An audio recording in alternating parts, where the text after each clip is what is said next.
एक स्त्री को क्या चाहिए? एक बार जरूर सुने इस कहानी को। राजा हर्षवर्धन युद्ध में हार गए। हथकड़ियों में जीते हुए पड़ोसी राजा के सम्मुख पेश किया गया। पड़ोसी देश का राजा अपनी जीत का जश्न मना रहा था।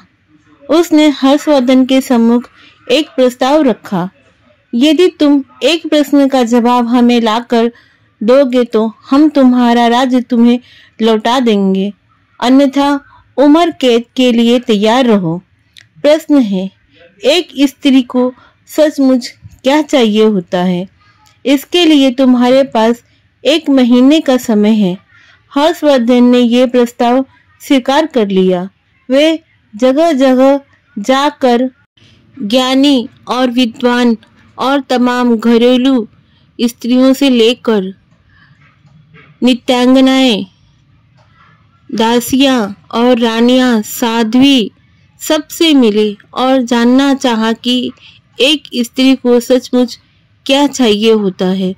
किसी ने सोना, किसी ने चांदी, किसी ने हीरे जवाहरात, किसी ने प्रेम प्यार, किसी ने बेटा, पिता, पति और परिवार, तो किसी ने राजपाट और सन्यास की बातें की।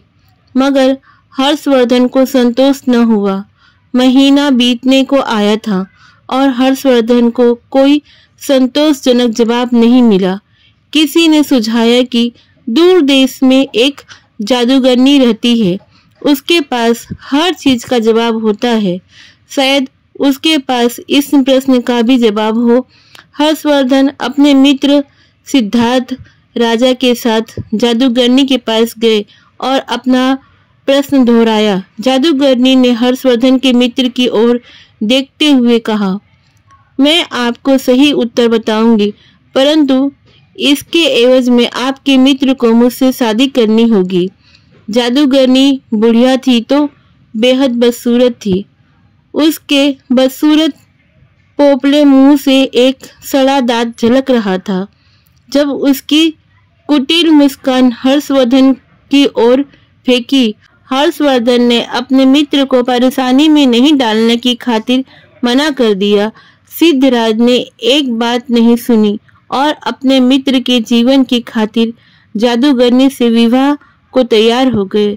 जब जादूगरनी ने उत्तर बताया, स्त्रियां स्वयं निर्णय लेने में आत्मनिर्भर बनना चाहती हैं, यह उत्तर हर्षवर्धन को कुछ जमा। पड़ोसी राज्य के राजा ने भी इसे स्वीकार कर लिया और उसे हर्षवर्धन को उसका राज्य लौटा दिया। इधर जादूगरनी से सिद्ध राजा का विवाह हो गया।